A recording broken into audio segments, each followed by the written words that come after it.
Hi, Alex. Hey, Bob. How you doing? Good. How are you? I can't complain, and as you know, I'm not the type to complain. I should confess that you and I know each other. That's why that was like an inside joke. I've never known you to complain. You've never known me to complain about anything. So listen, let me introduce us. I'm Robert Wright. This is The Wright Show, available on both streaming video and via audio podcast. You are Alexander Wolff. For many decades, a distinguished sports writer, staff writer at Sports Illustrated of some renown. You've written a number of books. They have tended to be about sports, but the book we're going to talk about that you've written, which is just out, is not about sports. You did manage to work a reference to an NBA player or two in, but the book is called Endpapers, A Family Story of Books, War, Escape, and Home. Very handsome jacket. I like the jacket a lot. Here's what it looks like. I'm holding it up.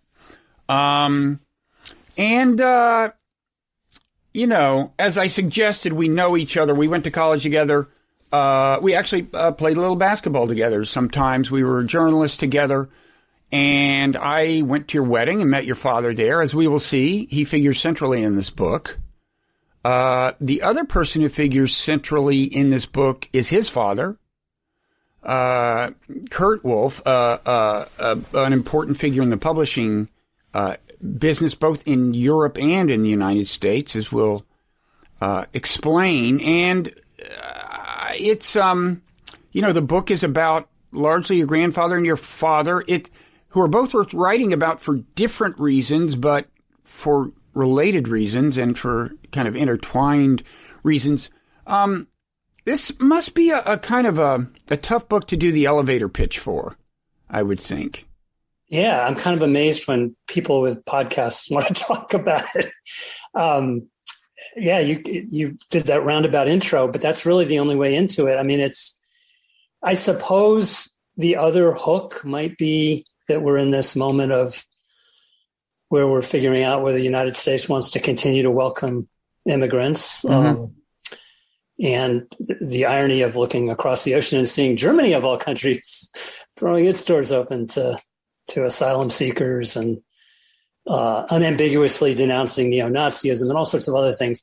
I mean, in diving into this story, I was much more interested, obviously, in these two immediate paternal forebears of mine. And then upon moving to Berlin to start working on it, researching it, talking to cousins, all that, going to archives, all these events started to happen that seemed to cast light on what I was doing. So what might have been a very tidy family story suddenly became one for which I guess being a journalist was a little more valuable. I mean, I will say that I didn't really realize how rich some of the letters would be that were left for me to rummage through. I knew that my dad was pretty fastidious about writing home to his mom from the Russian front and then the Western front as a soldier of the Third Reich, because that's just the kind of person he was. He wrote home to his mom, who was alone in Munich. And of course, I knew that my grandfather was a passionate letter writer. But then it's weird. There's this patrilineal spine to the book of these two men and me. But then there are all these women, aunts and grandmothers and step-grandmother, who are kind of this Greek chorus. And they comment on everything that's going on. And their letters astonished me, some of them anyway, with just how thoughtful and gracefully written they were. Yeah. So people may have gleaned from that one kind of well, maybe more than one interesting fact, but one thing that's a big part of the book is that your father did serve in the German military, whereas his father was a Jewish exile from Germany. And we'll explain all that. Your father was born Christian, as his mother was. Yeah, and my grandfather was of Jewish descent. Now, you have to go way back to the early 19th century to find the last ancestor of mine who actually identified as a Jew. But as you and I both know, the Nazis really didn't care how you identified. They made that decision based on all the records that they had access to. So I would say that he was on the run and went into exile more so because he published degenerate authors, and many of them were Jewish. And my dad, as I guess 1/4 Jewish, if you want to play the Nazi game there, he apparently was one of 150,000 German men of that generation of partly Jewish descent who served for the Third Reich, which I didn't know. I mean, so many things I didn't know going in. I mean, I had this sheltered suburban American upbringing, largely because my dad had left that behind when he emigrated and just wanted to raise my sisters and me in this bubble. And I asked some questions, but there were so many things that I had no clue of. Yeah. And that's, one of the several ways to describe what the book is about is it's about kind of the mystery of moral accountability. And you're trying to figure out, what your father's role had been, whether he is in some sense culpable, and because he hadn't told you much about it. And then there are different kinds of moral questions, I guess, surrounding your grandfather, Kurt Wolff, who was, among other things, a very prolific philanderer, I guess.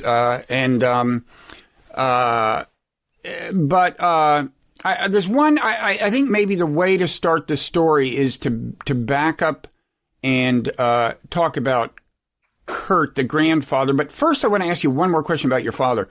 I knew you fairly well in college, but I'm pretty sure, maybe I'm wrong, I'm pretty sure you did not mention your father's involvement in the German military until after college. Did you? I mean, it sounds like from your book, I gather your father didn't exactly go out of his way to talk about it. He would finesse the question. If so, he would say, yeah, we came from Germany, and around the time of there was the war and so on, and people would probably just infer something other than that. He served in the German military. That was fine with him. Did you make a point of not talking about it in college, or do you remember? That's a good question. I don't know if I consciously made a point of not talking about it in college. I mean, I do remember when I was very young, 8, 9, 10 years old, it was popular in our neighborhood in New Jersey to play Army. Mm-hmm. And of course, every other playmate I had on the block had a dad who had served in World War II. And my dad never misled on that to me. So I would, I'd tell playmates because I was 8, 9, 10 years old. Hey, my dad was in the Army too. Yeah. So there was that. And then we moved from New Jersey to a predominantly Jewish suburb in suburban Rochester, New York. And I was old enough and perceptive enough to grasp that this was a little bit awkward if I was going to make friends and if there were going to be girlfriends. We joined the Jewish Community Center. That's what you did. It's like belonging to the WWII. Well, you've got a good last name for it. Did a lot of people think you were Jewish? Yes, a lot of people did. Mm-hmm. And truth be told, my dad's part Jewish, really, ethnically, if there is such a thing. So, my dad did finesse it, and I think the fact that his dad had, all those ennobling accents of the persecuted exile, because he had left Berlin within 48 hours after the Reichstag burned and had this stable of degenerate authors. That was a kind of Trojan horse for my own dad to come over. In fact, when my dad made it over within a week, he's suddenly up in Vermont at this compound where these emigre Austrian psychoanalysts would spend every summer. They had studied with Freud.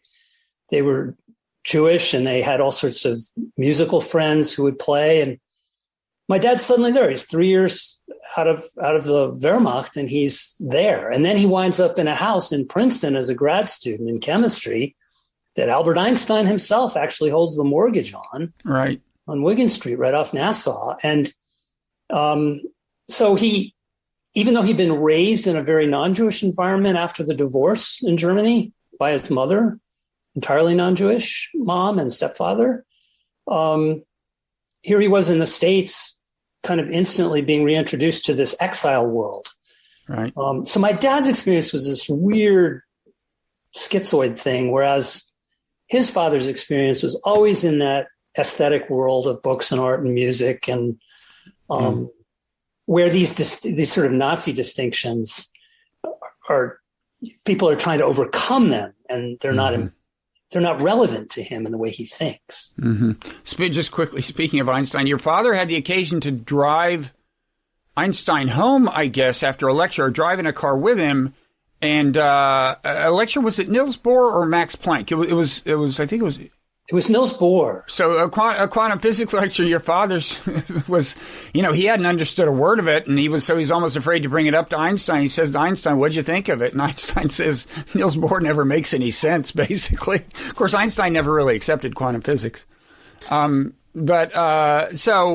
Okay, so let's get back to Kurt, the grandfather, and we should say, again, he made a splash in publishing before World War I in Germany, for starters. Now, he had had a background that was not exactly culturally impoverished, I would say. I mean, among the household guests when he was a boy was Johann Brahms on one occasion, and both he and your father's biological mother, were upper class. In Germany. In fact, a Jewish ancestor in your father's lineage had earned the von prefix, which I didn't even realize you could do if you weren't a Christian. But this goes way back, right? This goes way back to the early to an avowedly Jewish forebear of mine who was the court banker in Baden, in Karlsruhe, who apparently did all these wonderful things for the state that the Grand Duke decided to ennoble him, Jew though he was. And it was one of his sons who converted and became notorious, and actually was involved in a couple of duels that in one instance sparked a big riot that became a sensation around Europe. Yeah, well, there were anti-Semitic riots, I guess, in the early 19th century that maybe are one reason that a number of people converted, probably. But anyway, some people on your father's side did, and some didn't. So Kurt Wolff, he gets into publishing. He's a graduate student, decides to get into publishing. Now, was he the first to actually publish Kafka? He is present at what may be the first time Kafka's ever ushered into a publishing house, it sounds like, and he has a really entertaining account of Kafka. And he wound up publishing Kafka's Metamorphosis in a journal, for starters, that he ran. Is that right? That's right. He had started this sort of serial. I guess it's a little like Granta. What we know today as Granta. It was called Der Jüngste Tag, the Judgment Day. And every 3-4 months or so, another one would come out. And Franz Werfel, the Viennese writer, was working for my grandfather as a reader. And Werfel was the first to have read this thing. And I found this great note that my grandfather had sent Kafka in Prague that said, Mr. Franz Werfel has told me very much about your latest novella. Is it called The Bug? That I would very much like to see it. Could you send it to me? Die Wanze is the German for The Bug. And of course, there ensues this great back and forth where Kafka desperately does not want, if this thing is going to get published, does not want the bug to be illustrated because it would ruin the entire effect of the story. Kafka sounds kind of high maintenance, I got to say. Very high maintenance. But but so well worth it. And where I tip my hat to my grandfather, who had a chance to publish James Joyce and just basically threw the query letter across. I would have done the same thing. I couldn't get past the first paragraph of Ulysses. I would have. He did have the foresight, even as Kafka never went back to press. He never went to reprint anything that he published of Kafka during Kafka's lifetime. He could see that there was something there that was going to hold up. And so he does get credit there. And the James Joyce thing, who is this crazy professor who's writing me from Trieste in bad German? That's what he said about Joyce? That's what he said about Joyce. Now we know the answer. We know. And he laughed at himself. But you can't be in this game, this publishing game, I think, without a few stories like that are the ones that got away. So he was. So who else did he publish before? I mean, a lot of these are names Americans wouldn't recognize, but certainly he was part of the kind of radical left. I mean, he as you said, when he left Germany right after the burning of the Reichstag, it was probably as much for his connection to subversive circles as for being Jewish, in terms of why he had reason to worry. That's exactly right. So before World War I, there was this thriving expressionist literary scene, and everyone was obsessed with what's new. And my grandfather, he had a line that he would draw in the sand, and Dadaism was sort of beyond what he would embrace. And later in his life, he came to regret some of the stuff he published before the war. But the important thing is he was very successful from about 1911 to 1914, and then war breaks out. And everything changes. When the war finally ends, the Germany that results isn't going to be in any way congenial to the kind of stuff he wanted to publish. Mm-hmm. And through the 1920s, things just get bleaker and bleaker. And he finally has to shut his house down. He goes into exile. So a lot of this wealth that he had inherited and poured into the publishing house, he had in the form of a book collection, some artwork. And he sort of every 5, 6, 7 years, he's auctioning off a bunch of it just to survive, so he can live while he's on the run, and things get really dicey when he finally makes it to the States. Right. So when he leaves Germany in I guess 1933, he goes to France. Now at that point, he has there's been a divorce between him and your father's mother. Your father is living with your mother in Germany. In France, for a while, I mean, toward the end, it's kind of the worst of both worlds. When the war breaks out, he's put in an internment camp because he's German. Exactly. And then when the Germans occupy France, his problem is that he's Jewish. Or that he's somebody who'd actually started to do a little work along with his second wife for the French Foreign Ministry, writing leaflets that would be dropped over German territory. Worse still. So very, very much in the crosshairs. And he even wrote for this German exile newspaper in Paris, he wrote this rave review of one of Thomas Mann's works that ran, I think, in 1940 or so, 39 or 40. So he would have been at the top of the list. So he's in Vichy, France, just trying to get a visa to get out. Right. And he does go to America. Now, just to give people a sense for how notorious he had become in Germany, when was it that his daughter, Maria, is this right? She was let go. She had been working in a bookshop, and they fired her because they said, they had found that her father was a dangerous radical or something, right? A culture Bolshevik. At that point, the whole Nazi attitudes had taken hold.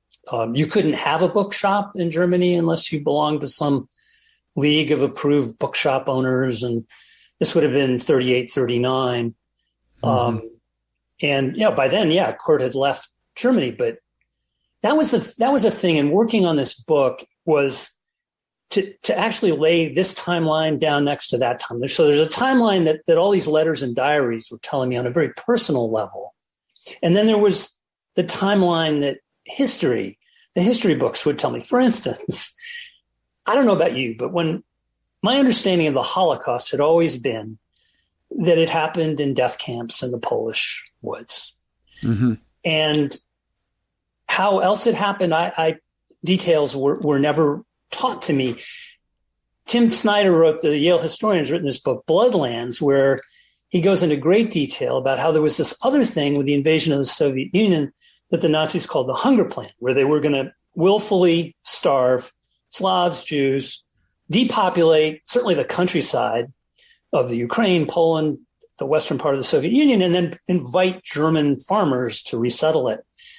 And when I learn about that and I read alongside it my dad's letters home from the front, where he's describing to his mother how well they're eating, that was a gut punch. And then to read a letter from my step-grandmother who's safely in New York, where she raves about how, since Pearl Harbor, I've loved America because there's so much will to prosecute the war. Because they're going to go fight her stepson. Her stepson is on the Russian front. Her stepdaughter is in Freiburg, will be bombed out of her apartment in a matter of months. And my grandmother is still in Munich, where there'd be air raids again and again. So there were close calls with the bombing involving either, was it your father's sister or mother, or both? Well, both. I know that my grandmother in Munich had at least one bomb went through a roof and didn't explode, or so that's the family lore. Mm-hmm. But Maria in Freiburg with her infant son, cousin Jan. That's your father's sister, Maria. That's my father's sister, Maria. They had to leave their apartment. I don't know if they were in the basement when it was struck, but it was uninhabitable at the end of one of the bombings. So your father, I mean, that was a really memorable part of the book. It's just funny because, he's writing home about what he's eating. Who knows? It may be partly to reassure his mother that he's got plenty to eat. Who knows? I mean, I gather he was somebody who liked food. It was probably heartfelt. But you're right. I mean, once you realize that the German plan was to take food from the locals, feed it to the soldiers, ship a bunch back to Germany with the explicit hope that the locals would starve to death and free up room. And there was a certain amount of that. It happened. It's weird. I mean, yeah. There was, and Soviet prisoners were intentionally starved. And the food being shipped back was also to prop up the regime, to keep people fat and happy on the home front in case things started to go south with a war. And I don't know how much my dad knew about the hunger plan. Now, if you read the histories, they say that German soldiers were told that if you feed any locals or share food with locals, you should consider that food taken out of the mouth of a German child back home. So clearly there was propaganda afoot. I do remember my dad telling me that he had a girlfriend in the Ukraine. He was in one city in Ukraine for a year and a half. Mm-hmm. And that he explicitly told me this, that he shared food with them. And it didn't seem like much of a tell in that detail until I dug into the letters and read the history. Right. And then, okay. And then my dad, late in his life in the 80s, becomes involved in a U.S.-Soviet peace initiative, citizen to citizen sort of thing. And now I see, okay, now you talked about the mysteries of moral responsibility. Maybe that's my dad grappling late in his life with some way he needs to reconnect with human beings of another category. Now, you asked your father at some point, I believe you asked him, but at some point someone asked him, did you kill anybody? And he says not knowingly.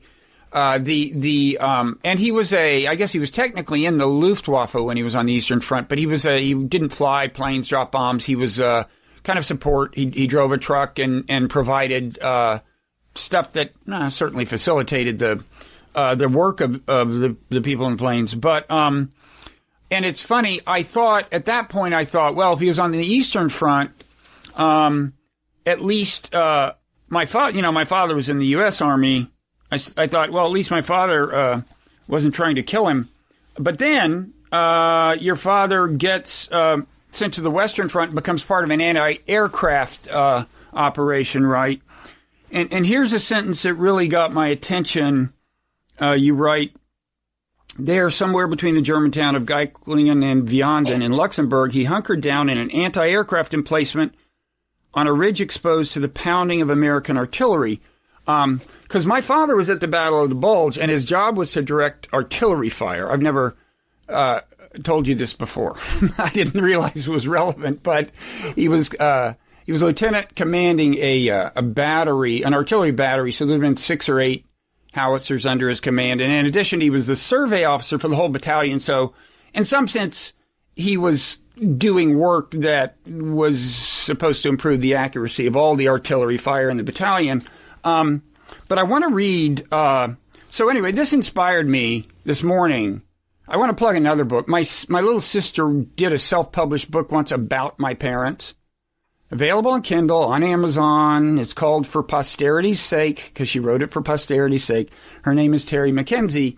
But I want to, he wrote a little bit about the Battle of the Bulge. I just want to read what your father wrote and what my father wrote. in a letter home, he wrote, "It's so dreadfully difficult for all of us, but we must stick with it and endure. I'm lying in a dugout, barely covered by a tarp. It's freezing cold outside, and a feeble sun relieves the long moonlit nights. It's dark now, which means no attacks from above. The artillery barrages provide the only Christmas music." And so then when my father wrote about the Battle of the Bulge, I mean, this isn't some kind of, remarkable consonance or anything, but they did both realize it was cold, that's for sure. My dad wrote, "The Battle of the Bulge was a long, bitter, cold battle. I don't like to think about it. There were counterattacks, many of them." And then he writes, "In the extreme cold, casualties died immediately, if not evacuated, and many men suffered frozen hands and feet. They went into battle in all kinds of clothing, trying to keep warm." And then he writes a little later, "But all went forward with the same determination to crush the German resistance and get it over with as soon as possible. And I regret to inform you, Alex, that your father was part of the German resistance."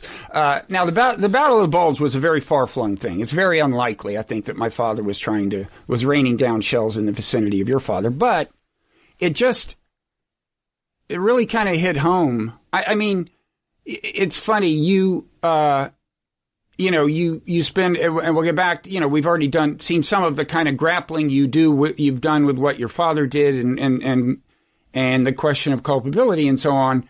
But I've long felt that, like, when soldiers at war, if they ask themselves, well, why am I trying to kill this guy on the other side? The answer is, you were born in this country. And he was born in that country. That's the way it works. There aren't many people. It doesn't matter how evil the regime is. There aren't many people, who don't do what everybody else is doing and go in the army.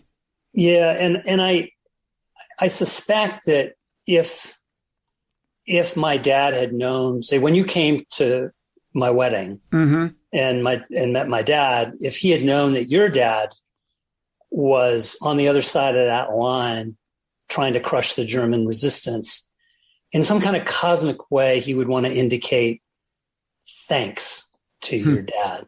And I think that leads to this very harrowing story that my dad never told me. He told my brother-in-law, and only in a roundabout way. I was actually about to set that up with I know what you're going to say. My father wrote, another thing my father wrote, the Germans were, this is right after, and shortly after that, after the Battle of the Bulge, the Germans were obviously beaten, but continued to fight in groups, defending principal road junctions, and in some places fighting bitterly. Most of these groups were commanded by SS officers. We continued a rapid advance, taking many prisoners. Our advance was in the direction of Gotha. We ran into stiff opposition and so on. Okay, so it's like it's clear what's going to happen.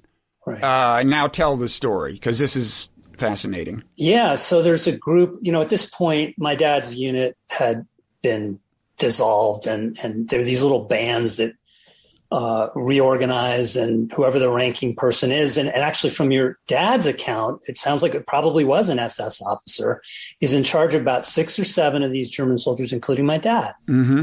And the consensus among them was, the cause is lost. We need to turn ourselves in. And they were being commanded by somebody who was a true believer. Or so is the story that my brother-in-law was told by my dad, not me. And there was this argument. And when this commanding officer turned his back, one of the people in my dad's unit pulled out his Luger and shot the guy dead. And they very quickly were taken prisoner just outside Wiesbaden.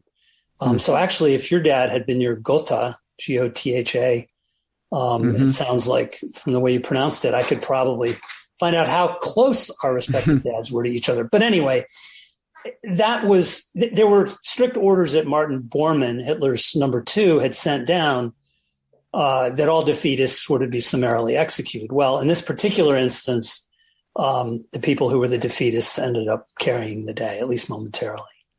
Yeah. I applaud the initiative of that soldier who shot the guy who was probably an SS.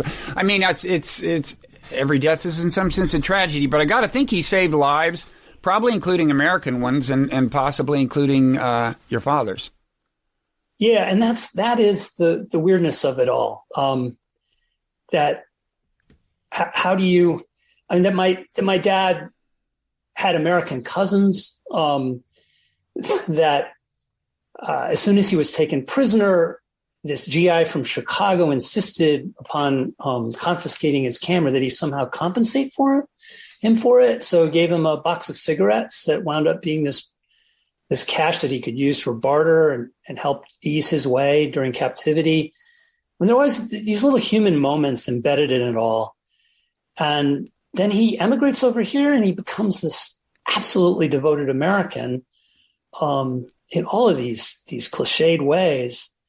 But at the same time kind of holds on to kind of Bavarian culture and this longing for the woods. There's this whole thing about the woods with Germans. I don't know where it comes from, but it must be from Wagner and all. But they love their woods. And my dad loved the woods. And he had all these words to describe particular kinds of woods with this ratio of pines to deciduous. And it just never left him. I mean, beer and Wurst and brass bands playing papa music and whatever. But at the same time, this country somehow just represented this promise that he desperately wanted to buy into. Yeah, so let's then pick up the story a little, I guess a little before he's going to get to America. So Kurt Wolff gets to America right around the beginning, I guess a little before the American entry into the war. And what year so he and his second wife, Helen Wolff, found Pantheon Books, which, as it happens, I published 2 books with, although long after they parted ways with Pantheon. But what year does he publish Pantheon? I mean, what year do they found Pantheon? By the end of 41, they have an understanding with investors, and I think early in 42 they have their first publication. So they arrive in March of 41, and they hole up in the New York Public Library for much of that summer, trying to figure out what it is that doesn't exist in print in English in America that they could somehow plug the gaps of. And they figured out there was enough, and there was a great curiosity, I think, because of the war, in sort of the European culture that was worth saving. You know, what were the Nazis destroying over there? And Pantheon was a place people were going to go to find what it was. So they brought a number of European authors over. Now, were they the first people to publish Camus in English, or? I don't know if they were the first, but there were a number of French writers. One of their collaborators was a guy named Jacques Chiffrine, whose son Andre ended up running Pantheon, right? For a long while. And Jacques had been hounded out of France because of his Jewish ancestry, but had a great reputation, all sorts of fabulous connections with French writers. So there were 4 or 5, including Camus, that they ended up publishing, sometimes in these dual language editions. They didn't do a lot of German stuff at first because the market wasn't real friendly to it. Although the one exception was Grimm's Fairy Tales, which somehow became a very popular Christmas item. Now, had that not been widely published in English before then? Apparently not. Maybe nothing of that on that order. I think it was a unabridged or close to unabridged edition. It was definitive in some way, and they caught a huge break when W.H. Auden wrote this over-the-top review for the New York Times Book Review. And suddenly Pantheon had its first, maybe bestseller, overstates it a little bit, but it was a real hit right around holiday time. And it was just enough to get a little wind in their sails. Okay. So then they, who else did they publish? Well, they published Pasternak, Dr. Zhivago. That leads to the story of how they parted ways with Pantheon. But are there any other? Who else would you mention in the, like in the late 40s, 50s? Yeah, there was a Sicilian novelist named De Lampedusa, a nobleman who wrote a book called The Leopard. That's something of a classic, and that did pretty well. Book of the Month Club really helped them out. Would occasionally pick a Pantheon book, and that would guarantee a huge pre-sale. And then the thing that really saved Pantheon was the wife of Paul Mellon, the Pittsburgh Mellons, the very wealthy philanthropist, Mary Mellon, was really into Carl Jung. And she bankrolled this whole series called the Bollingen series that Pantheon became kind of the curator of. Mm-hmm. And there were all these Jungian themed books that would come out under that imprint. And this Mellon money would flow in every month. And it wasn't a whole lot, but it was just enough to pay salaries for Kurt and Helen, because their agreement when Pantheon was founded was that they wouldn't take a salary until the house broke into the black. Okay. Now Bollingen, did that wind up at Princeton University Press, or is that a different Bollingen series? No, it's exactly the same. And Bollingen is that town on the Lake of Zurich where Jung lived that lent its name to the series. But the PU Press ended up taking it over after Helen and Kurt left Pantheon. Okay, yeah. So they left. I mean, I mentioned Dr. Zhivago. They brought that book in, and this guy who was, I mean, they wound up losing a power struggle at Pantheon. And then before long, they were approached by Jovanovich of Harcourt Brace, and later Harcourt Brace Jovanovich, about having their own imprint at HBJ. And I remember this went, I guess continued until Helen's death. She died later than he did. I mean, did it continue that? Because I remember books that they would say a Helen and Kurt Wolff book on, I guess on the spine, certainly on the title page, that were published by HBJ. So they brought Dr. Zhivago over, and then I guess the guy who was his in-house rival or something had considered that a losing proposition, but then once it was a hit, took credit for it. And I don't know if did this play a big role in their tension kind of coming to a head? Yeah, it was more symptom than cause, certainly. But it wasn't just this rival on the editorial side. There were also members of the board of Pantheon who were restless, and they'd had plenty of clunkers too. I mean, things that just weren't commercially successful. And I think the feeling was twofold. We've had not just Dr. Zhivago, but the year prior to that, Gift from the Sea, Anne Morrow Lindbergh's book, was a huge seller too. So they do really well. And then there's all this buzz on Wall Street beginning in the late 50s that book publishers need to go the textbook route, because all these school districts will buy in bulk, and the baby boom needs to be educated, and that's where the money was. And that was just totally at odds with what Helen and Kurt wanted to do. And they tried to adjudicate it. They moved to Europe and kind of set up an ostensible Pantheon European branch. But then things just became untenable. So they left and cashed out their shares. But had a long publishing life with HBJ. I mean, he didn't live all that long, but she stayed active. I mean, I remember the time when far and away the biggest, well, certainly the biggest kind of intellectual book was The Name of the Rose, Umberto Eco. That was her book, right? That was her book. So she had 30 years after. So Kurt dies in 63. The thing with Pantheon comes to a head around 59. There for about 18 months, they're completely unaffiliated. Then Jovanovich brings them aboard by 61. So Kurt only had a couple of years really in that imprint partnership. But Helen, for the next 3 decades, continued to do it. And not just German authors, a lot of French, Hungarian, Italian, Eco, Calvino. Italo Calvino, yeah. He was hot also at around the same time, yeah. Yeah, so it was very much carrying on that. I think what they lent HBJ, which was big into textbooks, and even I think they bought a share in SeaWorld or something in San Diego. Talk about diversification. But it bought them a little cultural cred, that they could point to this,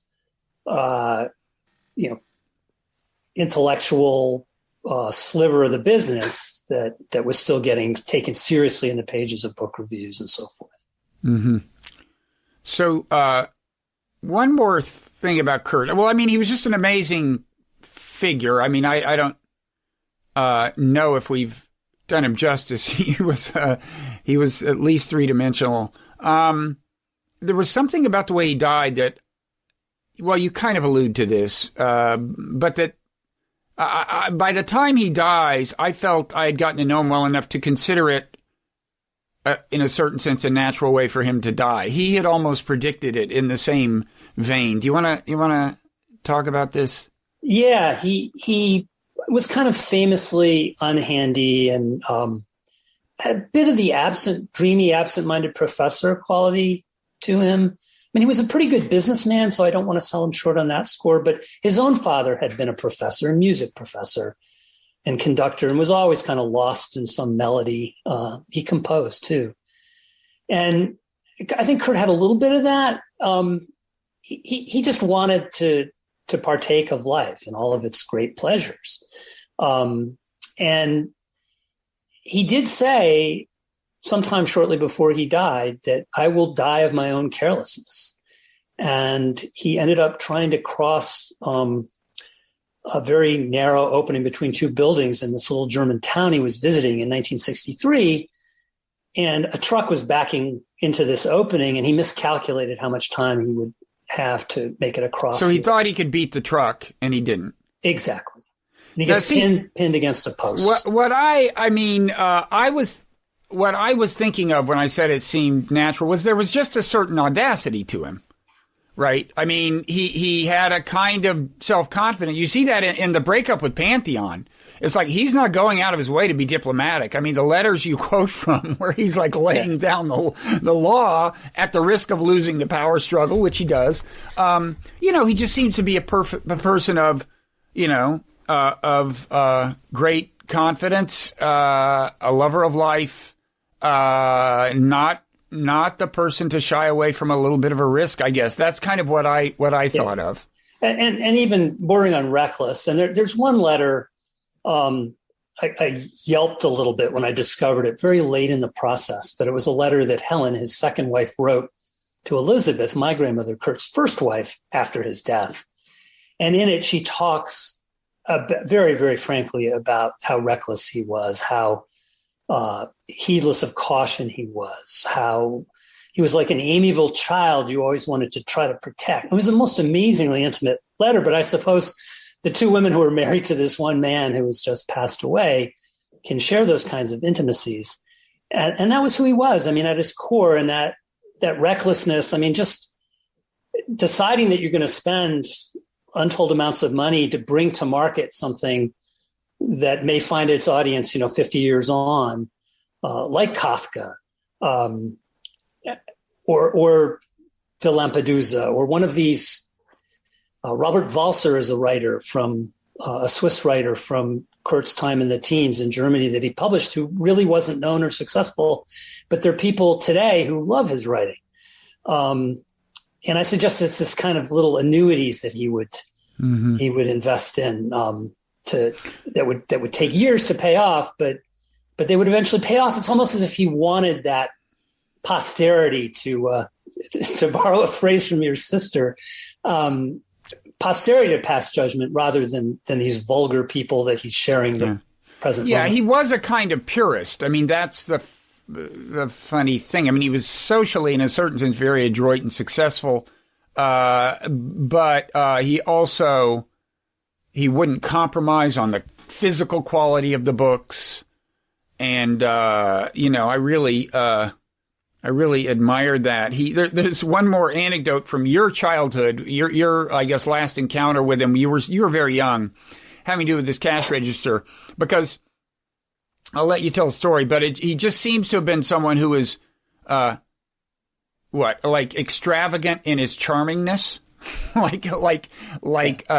wanting to be charming and willing to invest in that, if that makes sense. Tell the story. The story makes that point literally, I suppose. So my dad, whose attitude toward life was the polar opposite of his own father's, he'd lived through the war. He'd been actually deprived of food. I think that obsession with food my dad had. As a prisoner of war, we should say your dad subsisted for a time on fewer calories than some convention or other, some law of war or another had deemed the minimum. But anyway, go ahead with the story. And the nannies that raised my dad and aunt were on orders to be very sparing in what they gave them. So, so my dad comes you're going to have to root me in this story again. Well, there's it's the cash register. Yes, the cash register. I'm thinking food, and it's the cash register. Yeah. So my dad, because he was such an opponent of extravagance and believed that there would always be that rainy day, had given me, when I was 5 or 6 years old, a red piggy bank that looked like a cash register. You put a coin in and you pulled this lever, and it would read right up in the numerals exactly how much was in there. And it was programmed to pop open when it hit $10. And not until then. And I was spending money on all the things that 6-year-old boys spend money on. So making no progress at all. And Kurt paid a visit to our home one day, and I showed him this thing, and he was instantly reaching into his pocket and starting to feed this thing and pulling the lever. I mean, it was Vegas slot machine time. And until finally the thing pops open. And looking back and hearing all these stories about him, it seems like the most emblematic possible anecdote of what he was almost, I think, flouting the will of my father, because he or his own wife, Helen, who were both, my dad and Helen were very similar in their caution. And Kurt was still, as you say, extravagant in his desire to win people over. Now, I'm not sure we've even mentioned your father's name. It's Nico. It was Nicholas, I guess, at birth. And you said he was in some ways the opposite of your grandfather, of Kurt. Certainly when I met him, I didn't have that much interaction with him, but he seemed, well, not too reserved. Very proper, kind of European. I don't really remember whether I thought him as having an accent. You say there was kind of some controversy over that. Your friends sometimes claimed he did. You didn't see it or hear it. But why don't you talk about him and the ways in which he was different from your grandfather, and why you think that was? I think he just craved the normalcy that had been denied him. And my grandfather had grown up so comfortably in Bonn, this very stable bourgeois family.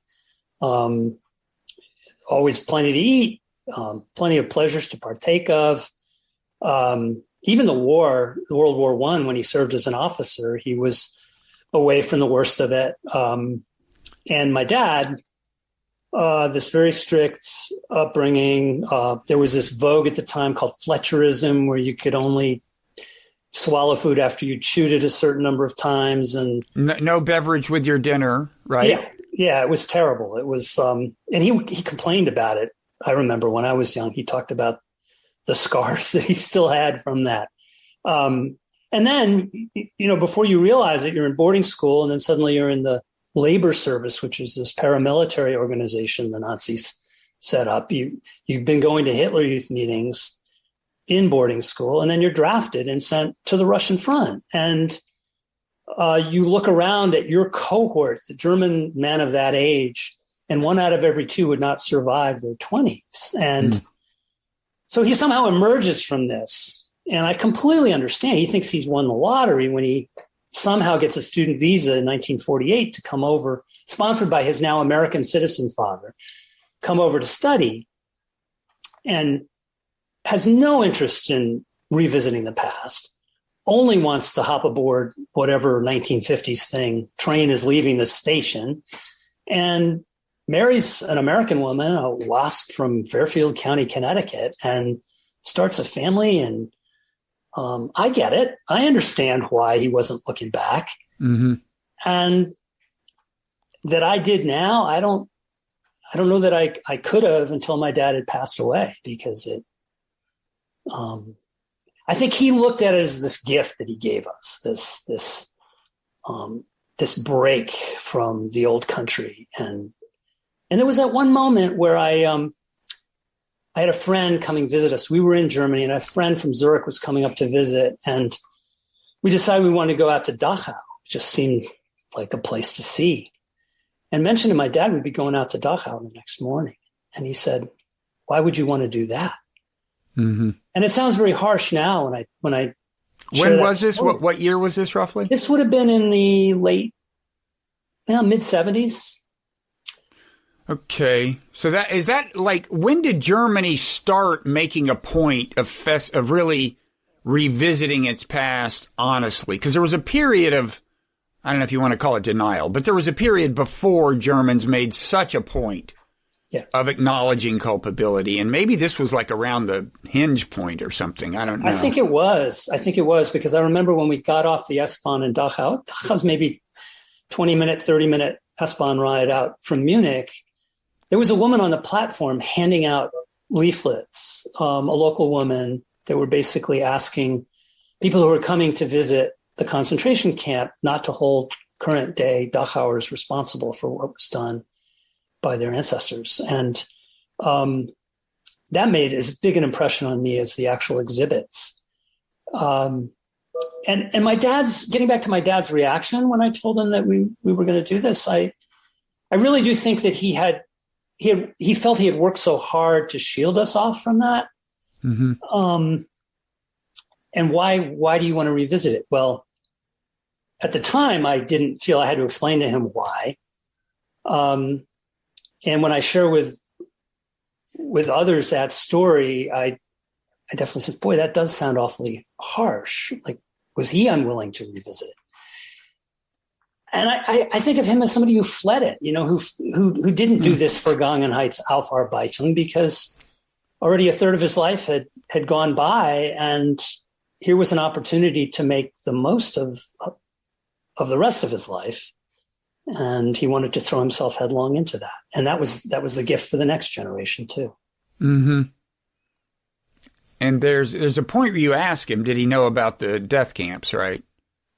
I did. We took one of the few things you actually interrogated him about while he was alive. Yeah. And when I talked to other Germans about that, they, at least of our generation, they almost universally say, oh, everybody knew about them. And my dad said he didn't. He knew about concentration camps, but he didn't know about the death camps. And at the same time, he told me he had actually spent a night in Auschwitz when he was relocating from one theater of war to another. And I do go in the book into a little bit of okay, could he be telling me the truth? Is it possible that he was oblivious because he was out on the front lines and was dealing with his own particulars of prosecuting the Nazis' war? And it would be more likely, in fact, that civilians sort of back home would hear from people returning from the front of what was going on. But I'll never know. I know what he told me. I have a sense of what he did when he was in the East, where I know atrocities took place. I know that just because he was in the Wehrmacht and not in the SS doesn't mean that he wouldn't have been conscripted into committing atrocities. But I suspect, from what I know about where atrocities took place and where I know he was at certain times because of the postmarks on letters home, I'm fairly confident that could be ruled out. But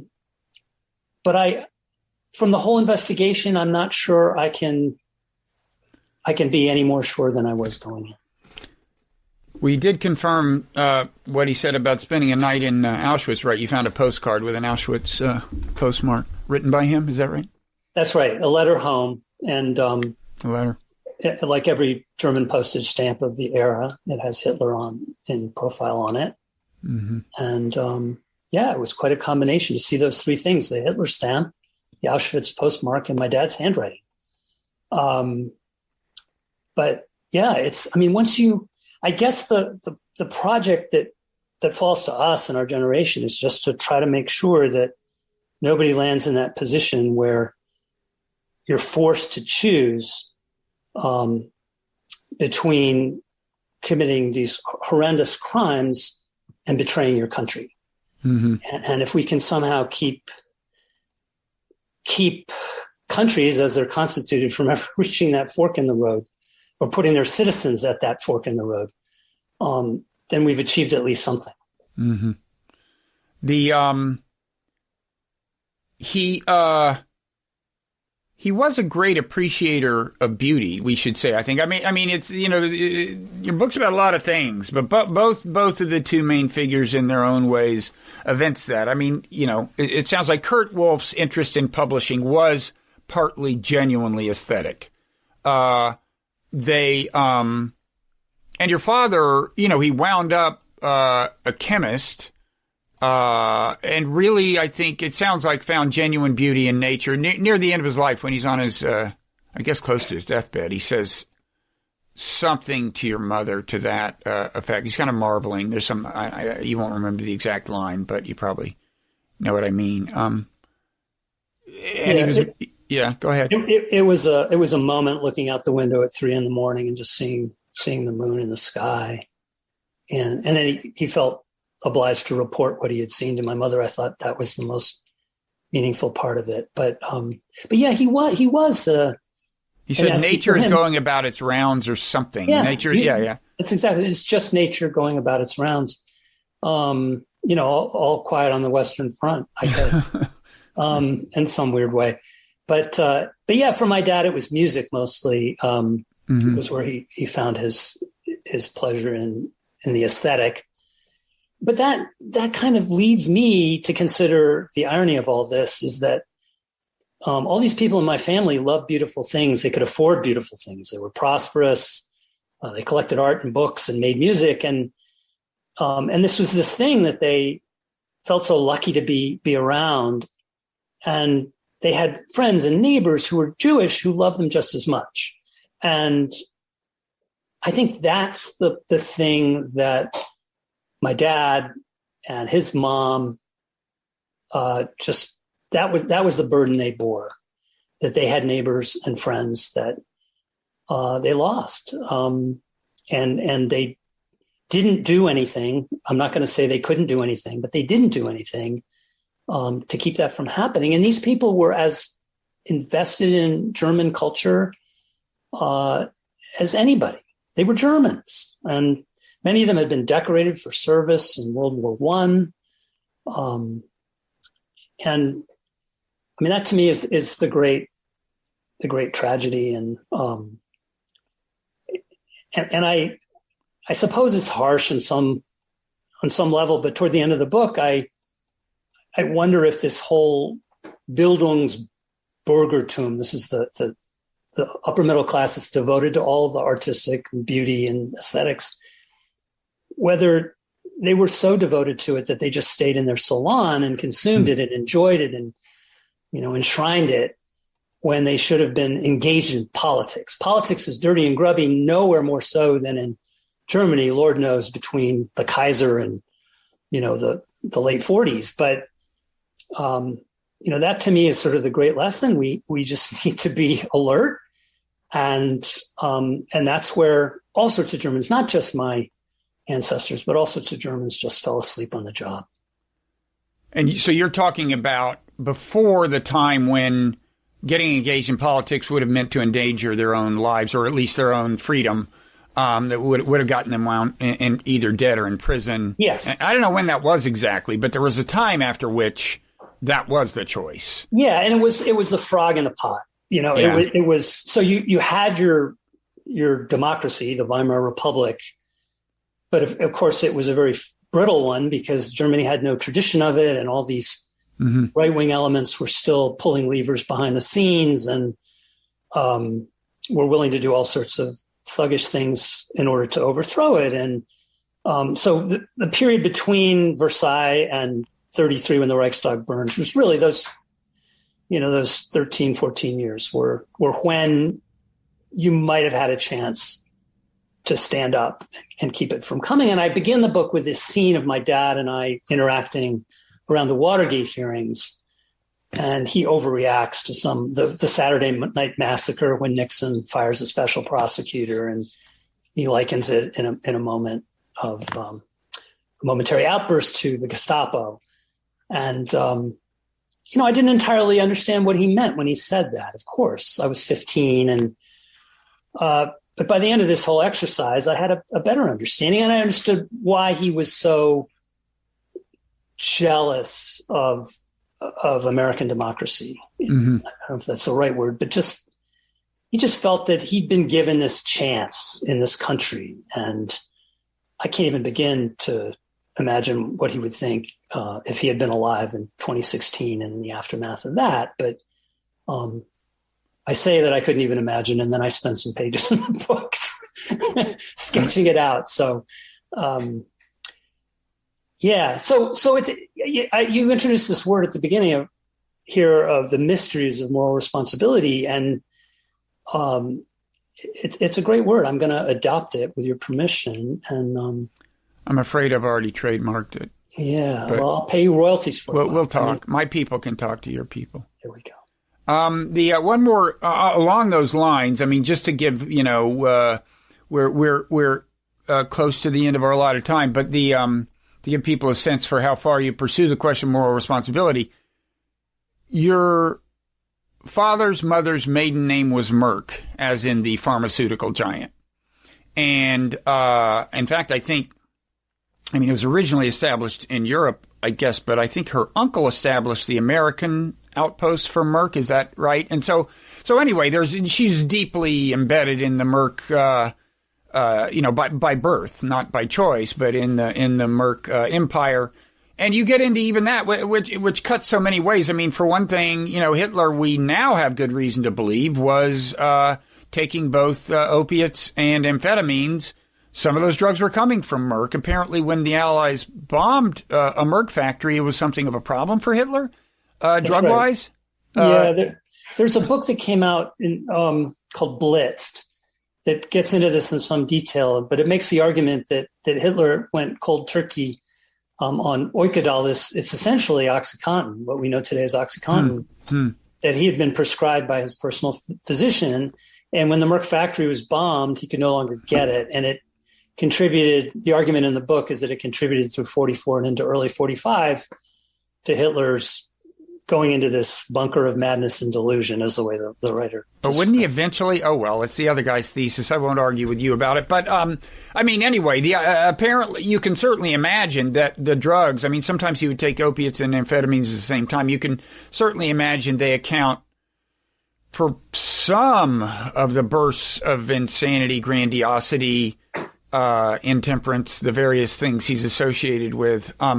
And then there's the fact that I guess Merck was providing chemicals involved in fuel that was used in Germany. There's a whole lot of things, right? And so you get into that, which is, I just, we can, if you want to say something more about it, you can. I just wanted to give people a sense for the dimensions of the book. Yeah, it's the implications came at me fast and furious. And again, stuff I didn't know really until I got over there. And the Merck that people in the States know, well, there was that 1871, that great uncle or whatever went over there to found it. Because of the Trading with the Enemy Act in World War I, it was expropriated by the U.S. government. So the two companies are no longer connected. But the Merck that's in Germany, which is my family more directly, has really done a pretty thorough job. What I know about Merck and its implication in the war effort is the result of a history that was commissioned by Merck to 4 independent historians. They were given free run of the archives and told to go anywhere that it led. So there is this determination. It's belated. It's not done with the kind of gusto maybe that it ought to be, but it's being done in Germany pretty broadly, pretty widely, and with a chips fall where they may attitude. It's just the culture over there, and it's a culture that we're not really seeing in the States when it comes to slavery and Jim Crow. There's still a lot of skirmishing, as we know, over whether these examinations should take place at all. Mm-hmm. Okay. Well, I think your grandfather would be happy with the book. It really is nicely produced. I really like the jacket. The interior design I like very much, and I've become something of a student of interior design over the years. I was wondering, so Endpapers, of course, is a pun. Endpapers are things in books, and then people can fill out the other half of the pun by now probably. But I was wondering, does this qualify as an end paper? You've got this chart of the family tree, complete with like when people converted, if they did, and which ones were Christians and which ones were Jews and so on. Is that technically an end paper? That's more technically a frontispiece. A frontispiece. Okay. So the end papers are actually it makes the metaphor even more apt. It's what connects the hardcovers to the soft pages. It's this piece of paper. Oh, right, that's here. The end paper. Those are the end papers. Yeah, and back in the day, in a lot of Kurt Wolff's books, they would be decorative, quite stunning, actually. But yeah, no, it's and the cover you mentioned, this particular woodcut is one that Kurt himself used in a graphic novel by a Belgian artist named Frans Mazerel. Oh, really? Yeah, so it's an homage to the old Kurt Wolff. Well, it's funny. It looks so contemporary. I mean, it looks retro contemporary, but it looks contemporary, right? Well, you just nailed it there. I mean, that's the aesthetic. That's the early 20th century. It's the stuff that kind of, it will cycle back into style at some point. And that's that whole annuity phenomenon, I think. But it worked for me on a lot of levels. It's that sense of discovery, and it's sort of the figure trying to make sense of all this printed matter, which was very much my own experience, but also what Kurt's publishing career was like, certainly at the outset, where Das Neue, the new, was what was so important to him. And this image, which is just one of 60 or 70 in a graphic novel, but it happens to speak very much. Mm-hmm. And the designer was clever and actually did a little seam here. So it is like an end paper that crosses. Now, I imagine this figure, we can say for our podcast listeners, this is one of those in-home libraries that's so vast that you need a ladder to get to the top shelves. And there's a figure looking at a book, has climbed a ladder, looking at a book. There's almost an aura of discovery about it. There's a kind of impact that's being had where he is reading the book. And I just kind of imagine that being you leafing through all these documents and trying to unearth this story. Yeah, it wasn't my title. My editor at Grove, Peter Blackstock, it's good. Came up with it, and I was delighted, instantly discarded our working title when it came. You're lucky to have an editor who can come up with a title like that. That's good. Indeed. Yeah. So thank you, Alex. Anything else you want to say about the book before we go? I can recommend the Audible version, which is mainly the way I imbibed it. It's available, very, very ably narrated, not by you, but by a true professional. Yeah, who's Robert Fass, whose wife is from Vienna, I believe, and so he had some very helpful. He handles the German words well. Yes, he does indeed. He's first rate. Yeah, but thanks. Yes. Well, thank you. Congratulations, and I'm sure we will talk soon. Thanks, Bob.